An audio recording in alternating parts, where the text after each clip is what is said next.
It's time for this week's episode of Brandon Sports Talk, featuring in-depth interviews from those who are trending in the world of athletics. And now, here's the host of Brandon Sports Talk, Brandon Pate.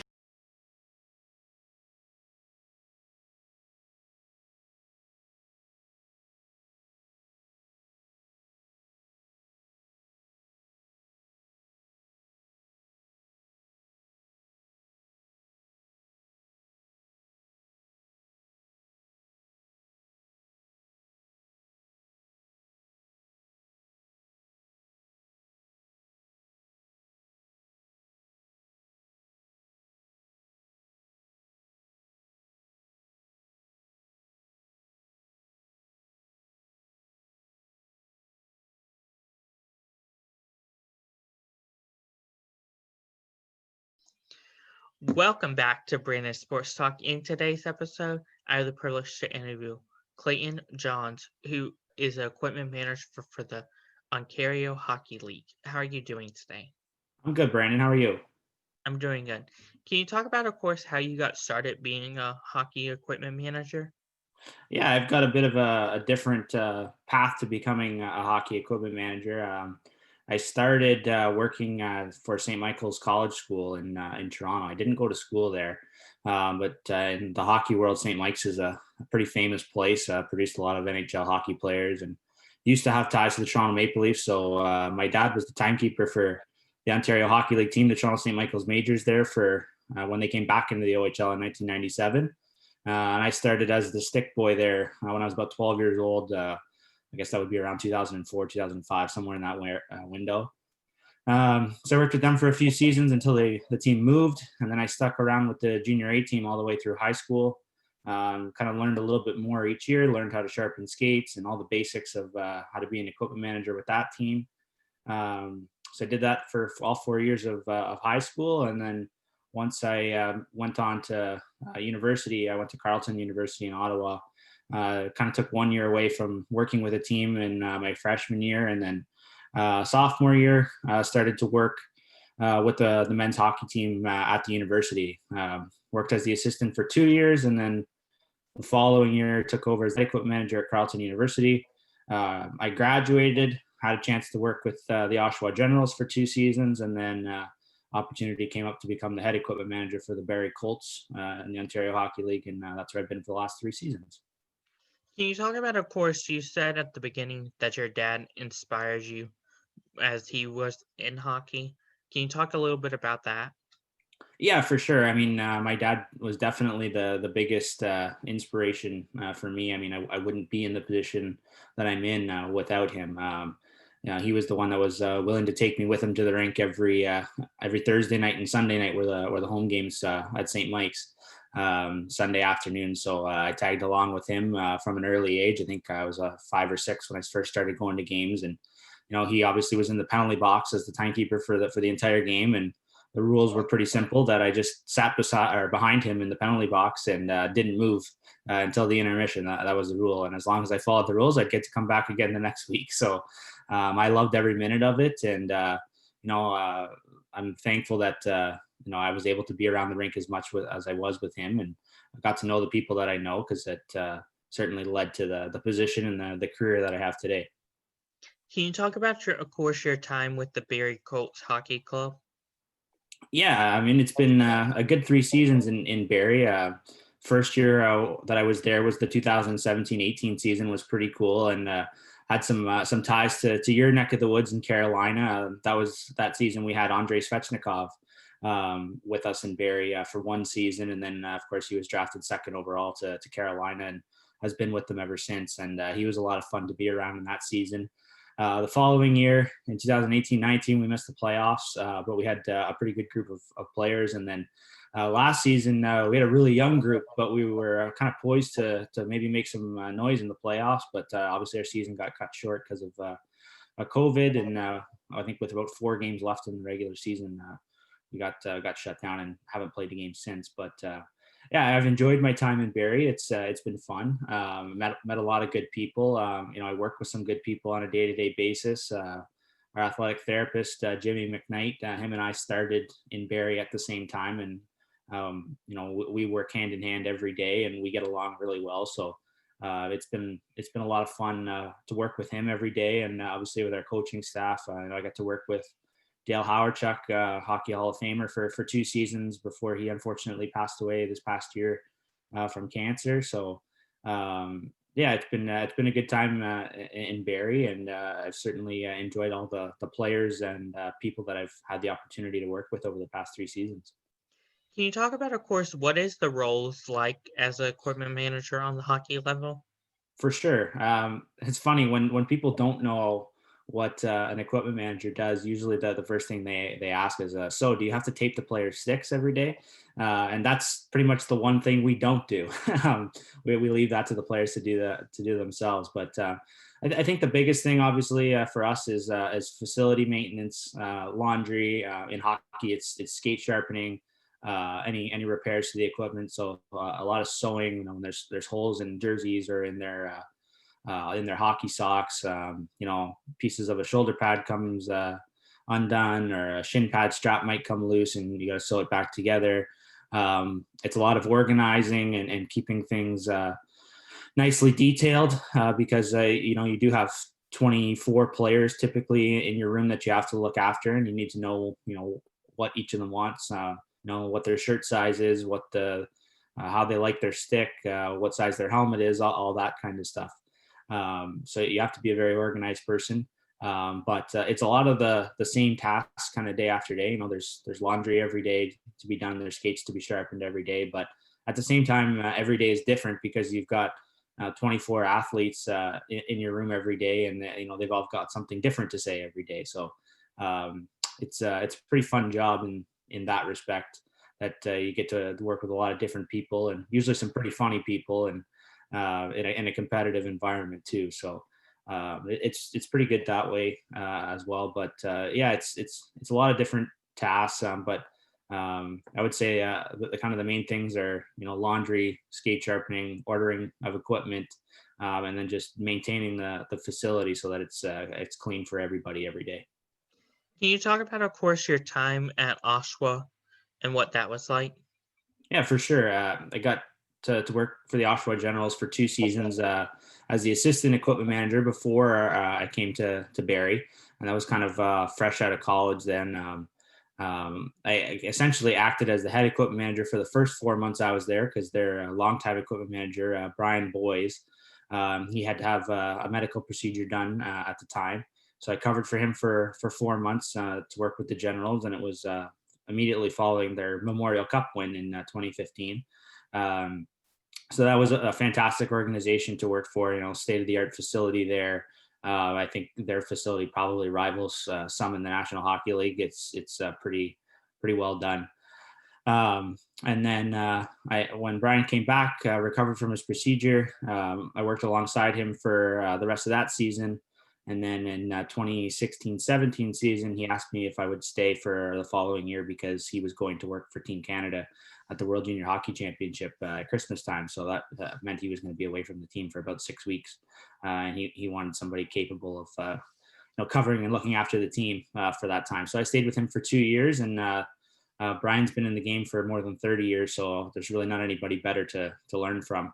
So I had that fortunate opportunity to work alongside him for 2 seasons, and really feel that set me up well for the opportunity that came up in Barrie when their head equipment manager position became vacant that summer. So, without Brian's help and guidance, it would have been a lot more difficult to get where I am today.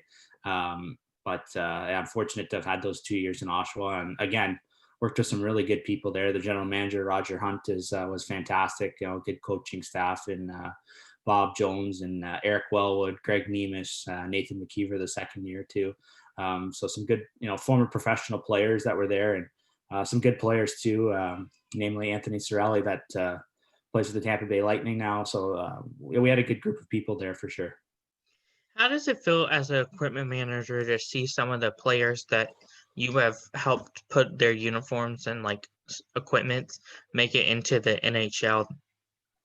Yeah, it's obviously a pretty cool feeling. You do get a little bit of a sense of pride when you see those guys make it to the top level, right? I mentioned Svechnikov, I mentioned Cirelli. You know, there's other guys that are kind of floating in the minors right now that haven't quite made it, but they're close. And those are the guys that you really root for because you know they're good people. Like you know them person to person. They're not just a name on a sweater, right? Like you really know that they're good people, and so that's definitely when you become somebody that roots more for players than you do for teams. Can you talk about, of course, the day in the life of equipment manager at Barrie? For sure. So typically on a normal practice day, I get to the rink around 8 in the morning. Depending on the day, that's pretty standard. Sometimes earlier, but not usually any later. And usually the first little bit is tidying up any laundry left over from the previous day, folding towels, that kind of thing. And then on some days we'll have a morning skate for our players that aren't in high school. They'll come in and skate around 10:30. So they're on the ice for 45 minutes to an hour. During that time, I'll usually try to catch up on some paperwork or emails or that kind of thing. Once the players get off the ice, it's you got to do their laundry and turn it around for practice in the afternoon, as well as a full team practice, usually 2 or 2:30 in the afternoon. So it's kind of a mad sprint there for a couple of hours to get everything through the wash and through the dryer, all that stuff. Make any repairs if anything happened, sharpen any skates if anybody lost an edge during the morning. And then in the afternoon, it's kind of the same story, except now you've got the full team on the ice. So to make sure everybody has what they need for the afternoon practice. And then kind of again, while they're on the ice, you're tidying up anything and trying to think ahead and to eliminate any problems that might come up, or try to get ahead of things. Might have to receive some shipments or anything like that. And then time the guys get off the ice, between 3:30 and 4 o'clock, then it's back to the laundry and getting things turned around for the next day and start all over. So by the time all that's done, we're usually out of the rink around 6 p.m. On a practice day. So it's kind of a long 10-hour day, and you're going for most of the day. There's not too much time to stop and sit, or really we eat lunch standing up a lot of days, that's for sure. And then on a game day, it's I usually try to get to the rink around 7 in the morning. I'll spend the first couple hours of my day sharpening skates, and then I have some helpers on a game day that come in and we'll look after setting up the benches and whatnot. We usually have an optional morning skate on game days, so some of the players can choose to go on the ice at 10 o'clock, and usually that's only for about 20 minutes to a half an hour, just enough for them to sweat a little bit and touch the puck, and the goalies get a feel for everything. And then it's kind of the same thing as a practice day, where turn the laundry around again and clean the room and get it all set up and presented nicely with jerseys and socks hanging the way you want them and all that fun stuff. And then, like I said, just make sure everybody has what they need for the game. And sometime in there, we will fit some lunch in, and then hopefully maybe a nap or something like that, if you can manage to squeak a half an hour in, depending on how your day goes. And by the time 4:30 rolls around in the afternoon, you're ready for the first players to show up for a 7 or a 7:30 game. And then from that time on, it's you're just ready to go. So hopefully you're not too busy during that time preparing for that particular game, because you want to have everything already done for that night's game. But you might be doing some things to get ready for the next day or the next game, depending on what your schedule is. Do you have practice jerseys and game day jerseys? So like you could wash the practice jerseys and then go ahead and put the game day jerseys out, or is it the same jerseys? No, you're right. Exactly. It's a practice jersey that doesn't have the player's name and number on it. In our league, all of our practice jerseys are logoed with the league logo. So they say OHL on them. Every team in the league has the same jerseys. And then obviously we have our game sweaters. So you're right. The guys skate in the morning, their practice jerseys would go in the wash, and then we'll start hanging their game jerseys up and make sure that the room looks nice, and obviously the floor gets mopped and the carpet gets vacuumed and all that stuff, so that the floor is nice and clean. And that's a big thing in hockey, is to make sure that the floor is clean all the time, because players are walking on it with their skates, and you don't want them to lose an edge and ruin their skate, and that way they might fall down on the ice, right? Can you talk about, of course, on like during the game, what is the process like whenever a stick might break or they need a sharper edge? For sure. So during a game, I think that's the biggest thing that equipment manager watches. I always say that we're kind of watching almost a second behind the play. We're typically not watching the puck. We're watching our player that had the puck, or just got rid of the puck, that kind of thing, to see if their stick breaks, or if they lose an edge when they're turning, or that kind of thing. So the biggest thing I'm watching for during a game is for a stick to break. If a stick breaks, I'm usually standing at the end of the bench right beside the sticks. And then it's just as fast as I can grab that player's stick. The player's sticks are numbered with their jersey number, and they're usually their name on the stick as well. So you grab the stick as quickly as you can, and reach out. Hopefully that player can make it to the bench to grab a new stick. In terms of skates, that's become a big thing kind of in the last 4 to 5 seasons. Now that the blades on skates can be interchanged very quickly. So pretty much everybody has a backup set of steel on the bench. I guess the goalies have a set as well. It's just obviously harder to do them during the game. They have to get a break. But if a player loses an edge on their skate, and they're falling down, then they just come to the bench, and we just have them put their foot up on the bench, and we just change the steel out and put the second set in, and then go back into the dressing room and sharpen the original set that had an issue, and put it back onto the bench once it's completed. And that way they've always got a second spare set, so that they never have to worry about falling down. That's amazing. Of course, like whenever you said like if their stick breaks and stuff, what is the most times that a person has broken their sticks while being the equipment manager? In a single game, I think I've had a player break probably 3 is probably the most. Fortunately, not all in the same period. I did have a player break 2 in a period one time, which usually every player has 2 spare sticks on the bench. So they usually have 3 sticks ready to go. So the one in their hands plus 2 more. So that was a bit crazy, that particular period, because that meant the player had no more sticks left on the bench that were taped and ready. So we'd wait till the intermission. Once he got off the ice, then we had him tape up a couple of more sticks and had them ready to go. But yeah, that's pretty rare. I mean, I think in a normal game, you might break 2, maybe 3. That's probably about normal. But to have more than that is one of those days where you look up and wonder if there's a full moon or something. What advice would you give upcoming hockey equipment managers looking to get started? Yeah, it's definitely a job where there's no school for it. Yeah, you can't go to college or to university to become an equipment manager. I think the biggest thing is just to get your feet wet. You have to learn the basics before you can get into too much detail. You need to know how to do little things right, how to act, where to stand, where to be, what the order of events is, so to speak, because it's very particular in hockey and how things are done, and you just have to learn those things first. So I think if you're willing to work hard and kind of start with the basic jobs at the beginning and work your way up, then you'll have success. But you have to work hard, and it's long hours, especially in our position. A typical work week for us is between 70 and 80 hours a week, depending on how many home games or road games we have or what the schedule is. But that's usually what it looks like. So if you're looking for a 9-to-5 job, this is definitely not it.